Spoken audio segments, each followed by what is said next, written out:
Friends and family, what's going on? It is your brother, it is your boy, Lord Badu, and I want to welcome you to the Lord Badu show. I got my brother here with me, Mr. What do they call you? Call me Kwabena. Yeah, what's going on, Hey, guy? hey, it's good to have you, bro. Thanks for having me. Listen, I've been trying to get him on for like 3 years, and today was a lucky day, so he's here with us, and we're gonna have a great conversation because there are many times that we have conversations off camera, and it's like the best thing in the world. And I'm like, bro, these things have to be recorded. So today we're gonna have a very interesting conversation because many of you guys don't know who we really are, but we're brothers. First of all, we've been close for over 10 years. Over 10 years, for sure. Definitely. We can say For over sure. 10 years. We actually knew each other from church, from when we were children. We were together in youth ministry or children's ministry, youth ministry. And now, even as adults, we're still close brothers. We're still close friends. And God is using us to do a lot of things in the places that we're in the spheres that we're in. That's right. So we want to get into a little bit of that today. And I'll let you kind of introduce yourself a little bit. Anything special about you that you want the people to know? All right, my name is Kwabena. Like Lord said, we've known each other for more than 10 years. I actually want to say we've known each other more than 20 years. Yeah, for sure. Like you said, we grew up in the church, and we grew up in the children's ministry. We grew up in the youth ministry, and now we're adults just trying to pursue what God has called us to do. Most definitely. And currently, I work in the school system as a educational resource worker, also studying as a child and youth worker. And I think one of the most common things we have is impacting, but not just impacting young men. Yep. And trying to be that great role model for them. So that's a little bit about me. Yeah. And it's dope to hear that and dope to see that, because I think in our generation, the one thing that's missing, and I don't want anyone to crucify me here, but it's men. That's right. It's men. And when I say that, I'm not talking about, males. I'm talking about men. Men. There's a lot of men who are missing in our society, in our generation today, because people who are supposed to be stepping up as males aren't stepping up. Yeah, they're not doing what they're supposed to do. And what we see is we grew up in the hood. Yeah. We grew up. He's more hood than me. I just want you guys to know that. No. We both hood, man. We both hood. Yeah. But, growing up in the places that we grew up in, we see that there's almost like a trend. Yeah. We see what our OGs, we see what our big brothers and friends do, and we get stuck in that cycle. That's right. There's nothing else that we can imagine ourselves doing. Yeah. And I don't know, man. I find it for you, I find it very cool that, like, from where you grew up, you ended up being the man that you are today. Yeah, I mean, I think it's just it's by the grace of God, number one. But like you said, that we grew up in the hood, and I think we were exposed to a lot of things growing up. A lot. We seen a lot.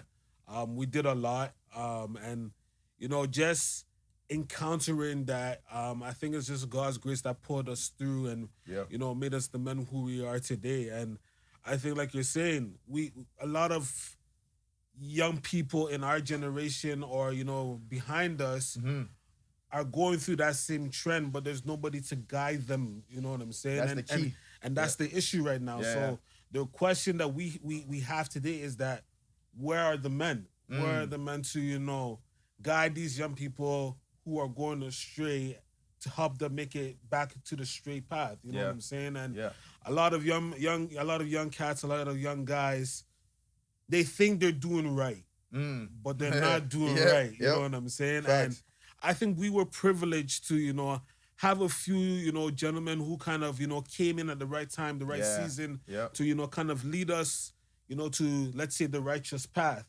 And, because they gave that to us, we want to give that back to them. Absolutely. To these younger ones too, right? But we can't just do it on our own. We need other men to, also rise up and, kind of, push these young guys in the right direction. Most definitely. And I don't want to say our generation is harder because I feel like every generation has their own struggles. Yeah, every generation is different. But at the same time, in our generation, it's kind of crazy. Yeah, it's kind of crazy because number one, social media. Oh yeah. Like, I can actually, like, we know how we both work in kind of the same field. So Yeah. I can ask a young guy, like, bro, why do you do the things you do? And he's like, it's cool. But like it's just a persona that they have. It's not actually who they are. That's right. And it's a big problem because them trying to be something that they're not can get them in a place that they shouldn't be. That's right, man. It's so true. It's so true. Like either killed, in jail. Like, I see, like, it's crazy seeing the amount of young men that are going to jail now. Yeah, man, it's serious. And they have pride. Like, the thing that gets me angry is they have pride in going to jail. Like, they think it's a badge of honor. Mm-hmm. Yeah, oh, I got locked up for 5 months, 6 months, a year, whatever. And like they think it's cool to do that, but it's really not. It's really not. Like, I always say, I could never, because I used to be a corrections officer. Mm-hmm. I could never have a bunch of guys telling me, like, restricting me in my life and telling me what to do. Like, I'm in a box. Yeah. And I'm under their care. I can't do anything on my own will. I can't do anything out of my own mind. I'm in a box. I'm like I don't even know the word.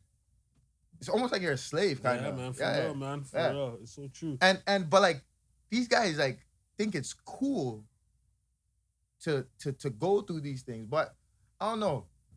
I feel like there's a lot more we need to do, number one, of course. But the main thing that I feel that we have to do is a special word. And our church is really big on this. I don't know. I won't mention the church's name. but our church theme this year is talking about maximum impact. Yeah. Maximum impact. And I want to ask you, what is, in your own terms or in your own mind, what is impact? When I think about the word impact, I think impact is changing lives and changing destinies. I think impact is investing into someone's life and, leaving an imprint. Or not even just someone's life, investing in your community. Yeah. Investing in interacting with people, investing in your job. So it's changing lives and changing destinies, making a difference. That's crazy. Yeah. You said a very powerful word. You said making an imprint. Yeah. That's what impact is. Like when someone comes into contact with you as a person of impact, it's almost like you're leaving a dent in the person's life. Yeah, man. Like, where it's like, okay, meeting this person completely changed who I am. Yeah. I'm even going to kind of go scriptural here. You guys know the story about Jacob when he wrestled with God. That's right. And when he wrestled with God, the Bible says that, they were struggling. Yeah. And so, by the way, shout outs to rest in peace to the man of God, Asafa Dede. Yeah. He's the one that first told me this story. Like, he preached this story and I kept it in my mind until this day. Yeah, man. He said that as God, as Jacob was wrestling the angel, it seemed like Jacob was kind of overpowering. So what God did was kind of hit his socket, like his hip socket. Yeah. And it left him with a limp.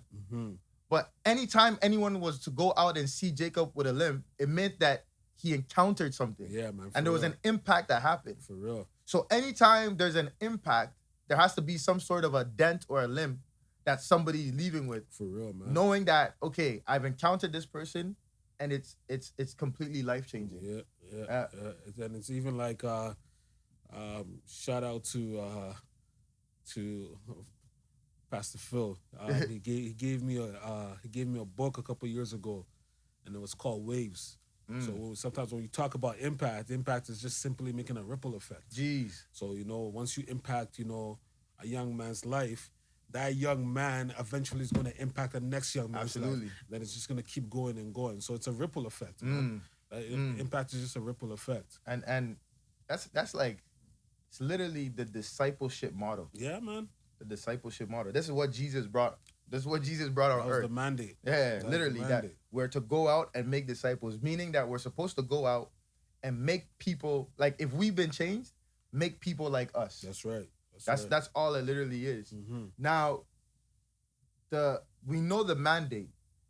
So the question now comes to, in our generation, how can we make impact?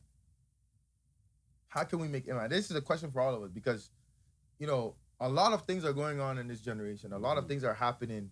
We see with our own eyes. We deal with these guys every single day, right? Yeah. And how have you been making impact and you've seen it working? Because I know you do a lot of things. I know you host a lot of programs. And what are things that you're doing that you can see changes in a lot of young men's lives?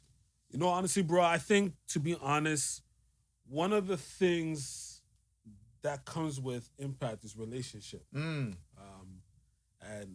us talking about young men, everything starts off on relationship. If you don't have a relationship with young people, or if you don't even have a relationship with people in general, you ain't gonna make no impact, right? Not at all. You got to learn to build that relationship with people, and get to know them. I think lately nowadays we're so addicted to these things called phones and social media and those things, where we don't even really get to know the person who's living in our house. You know what I'm saying? And I think we need to learn to get to know individuals, get to know people, what their struggles are, what their strengths are. And the relationship builds off from there, man. Once you have that relationship with an individual, you're able to change their lives as the best way possible that God gives you. You know what I'm saying? Absolutely. And relationship is key.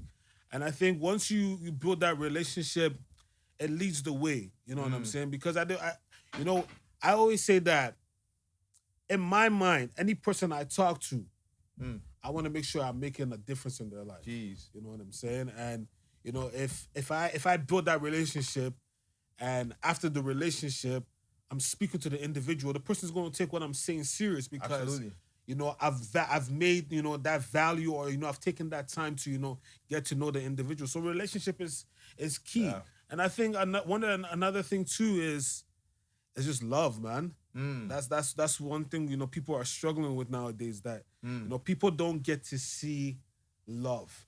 Yeah. When we talk all the time, man, I let you know I love you, man. Absolutely. You know what I'm saying? And one of the things that I've been doing at where I work, at my school, is that every single day I make sure I tell my students I love them. Wow.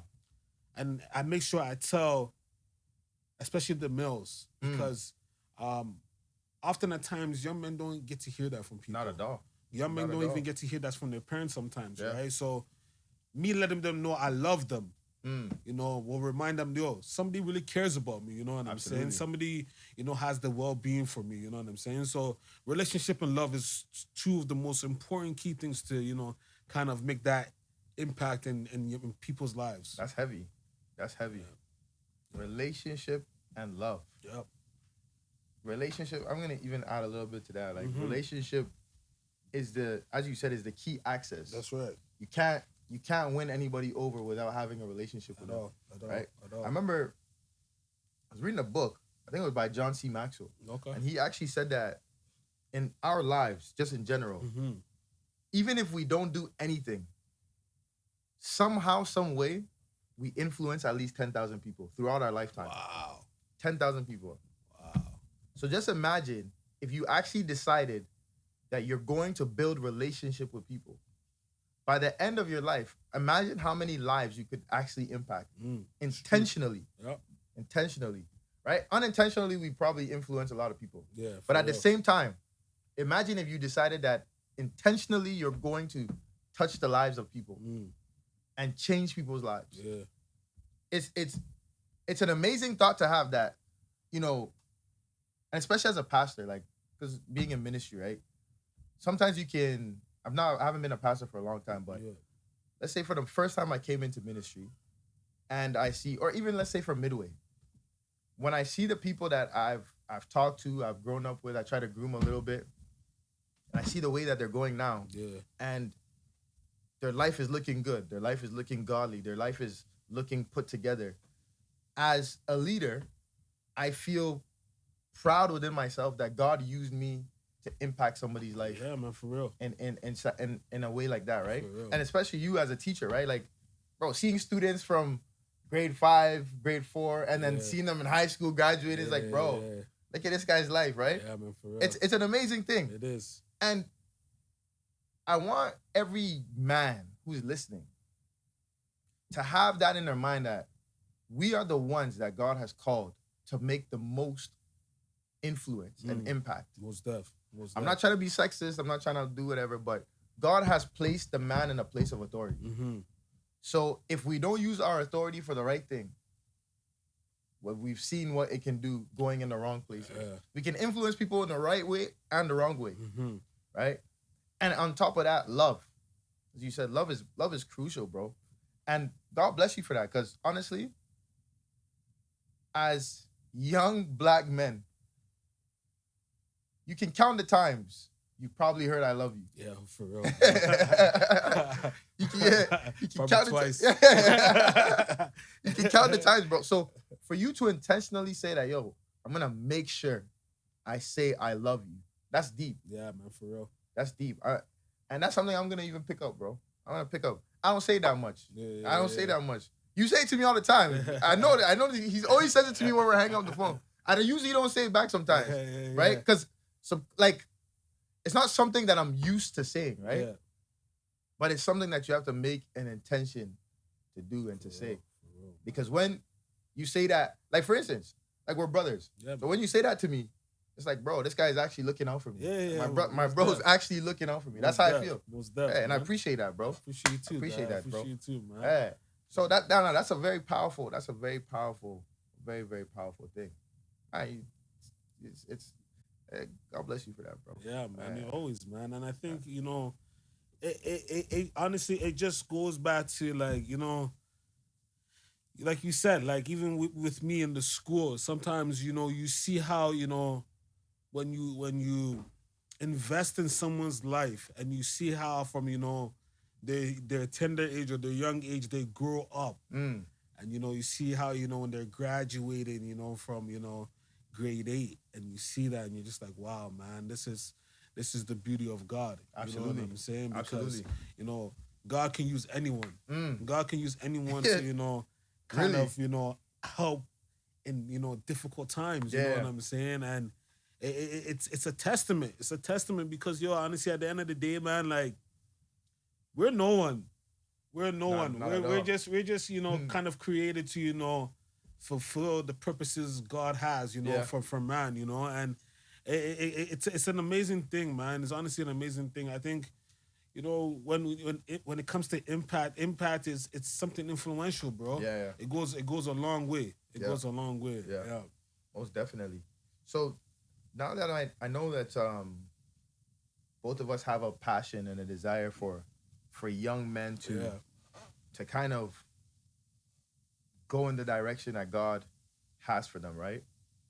But as young Black men, even though this message, this meeting is for everybody, but specifically for young Black men, I know you have a few statistics around. Yeah, man. Yeah. And I just want you to share just some of that so that we can actually have a realistic view and understanding of what's really happening in society, because it really matters. Yeah. And I just to share one, I think I was reading one article last time and it was saying that I think it was 78% of inmates, and of 78% of inmates were in fatherless homes. 78%. Yeah, that's serious. That's bro. crazy. That's serious, man. Yeah. That's serious. And just thinking about that, I'm like, man, like the world doesn't really glorify the father. Yeah. Not at all. Like and when it's Mother's Day, like, bro, and like everything is like, we go all out, bro. Yeah. But when it's Father's Day, it's like, bro, this guy. And then some people will even go say, oh, my mom is my dad too. Like, and I understand where they're coming from. Yeah. But a mother can never be a father. And that's just how God made it. Like, a mother can kind of emulate what a father can do in a sense, but the mother can never replace the power of a father. Father, yeah, man, for real. For real. It's crazy. It is crazy, man. It is crazy. And like you said, I got some statistics, and you know, I was doing this whole like a boys' day event at my school, and I said, you know what, let me try to do some research, just kind of spit some game to them. Mm-hmm. And when I was looking, it said in Canada, a higher portion or a higher proportion of young women, which is 90%, complete high school, and young men are 80%. So 90% of young women Mm-hmm. complete high school. Yeah. 80% of young men complete high school. Wow. And then when you look at black students or people of color, it says 34% of black male students, or so it says 34% of black and color male students complete a bachelor's degree. 34%. Just 34%, man. Dang. 34%. That's crazy. 34%. So it says 34% of black and color. Is this in Canada or this is in North America? Wow. Yeah. 34% of black and color male students complete bachelor's degree. Jeez. Yeah, man. So it's a little serious, man. The statistics are serious, and when you look at those statistics, it then goes back to us once again as men. You know what I'm saying? And I'm not shunning, or I'm not putting down anyone, but I think one of the things is that us as men, we gotta lead by example. Absolutely. You know what I'm saying? And absolutely. We gotta do our best, going to school. Yeah. No. So these these young bucks can also see that the older heads are also going to school too. So I gotta do my best to go to school as well too. You know what I'm saying? Yep. And like if we lead by example, that can make so much of a difference. And it's different telling kids to go to school, and you don't only have to go to school. Yeah. There's apprenticeships. Apprenticeship is going far nowadays, man. People are making more money in the trade fields than absolutely. In the whole educational field. You know what I'm saying? And if we're able to encourage these younger guys, by leading by example, it goes a long way. You know what I'm saying? So I walk around in the school, and there's a lot of men them. There's a lot of black males. Even white males, or even people of color who are men in the school system. They're not a lot. But when they see that type of person in the school walking around, it encourages them. Oh, absolutely. It gives them a sense of value. It gives them a sense of importance that I see one of me here. Yeah. And I can get there. You know what I'm saying? So it's all about leading by example, man. Yeah. And then that's the way to go. If you lead by example, man, these young bucks pick up, man. Absolutely. Yeah, man, absolutely. For real. Oh, that's definitely, and that's with the statistics that you said. That's crazy because that's kind of what shows the wealth gap difference there. Yeah. Right? They say that, usually people, unless you're starting a business, but usually people who don't have a bachelor's degree and trying to look for a regular job, they're not gonna get paid the same amount as somebody who has a bachelor's degree. Wow. That's what a lot of statistics are showing too. And it's interesting because if only 38%, is it 38, is it? Or 34? 34% of black males. Wow, that's heavy. That's heavy, bro. That's heavy. Wow. That's heavy. So we definitely got to lead by example and do something there. And once again, it's not necessarily just about the paper or the bachelor's degree, but it's about, I would say it's about education. Yeah, most definitely. It's about education. It's not necessarily about school, but for instance, as an apprentice, you're literally you're learning, but you're working at the same time. Yeah, dog. Right? And that's the most beautiful thing anyone can ever do. Mm-hmm. That's I would even get into that if I could. If I could go back, I probably would have done an apprenticeship or something or some trades or something of that sort, because a lot of us are good with our hands. We're good with our doing stuff like that. And yeah, it's just an encouragement. You guys just find something that's needed, number one, and fill that void. Yeah. Once that's there, like if they need teachers and you can teach, go teach. If they need carpenters and you're great with your hands, you're great at artwork and stuff like that, get into it. Don't hesitate. Like, let's actually push and fill up the market. Yeah, man. We need to get there. For real, dog. We need to get there. Yeah, for real. And I think one more thing I can say, if you don't mind, is mentoring. Mentoring, you know what I'm saying? Not just leading by example, but mentoring. And I think, bro, honestly, working in the school system, bro, and kind of, I'm a ball fanatic. Yeah. You're a ball fanatic, right? So, me coaching ball has become one of the greatest things or the greatest tools that God has given me to, mentor these young guys. Wow. You know what I'm saying? Wow. Just the ability for, these young bucks to kind of, learn from an OG. You know what I'm saying? Teach them the game about basketball, mentoring them. You know what I'm saying? Like in the mornings when they come into the gym, it's a good morning coach because I've taught them to be men of class. So it's good. It's good morning coach. When they're responding back, it's yes coach. You know what I'm saying? And when they leave, we come in and we huddle, you know what I'm saying? We say together on 3 or brotherhood on 3. Wow. You know what I'm saying? And it's just mentoring. So I always tell my boys before they leave the gym, I'm like, yo, go out and make a difference. When you go up into your classroom, it's good morning, miss, how you doing? Good morning, sir, how you doing? You know? So it's using those kind of platforms to, mentor them as well too, And that mentoring aspect or that mentoring, umbrella helps these gentlemen understand that, hey, there's someone I can look up to. You know what I'm saying? And if you have that person who you can look up to, it makes so much of a difference. You know what I'm saying? So you don't only have to use, like I said, an apprenticeship or, that piece of paper, but you can use something like sports to mentor these young boys. It's a big one. Yeah, it's a huge one, like I remember back in the day, and I always use this as a testimony because I remember back in the day, when I was playing basketball for house league.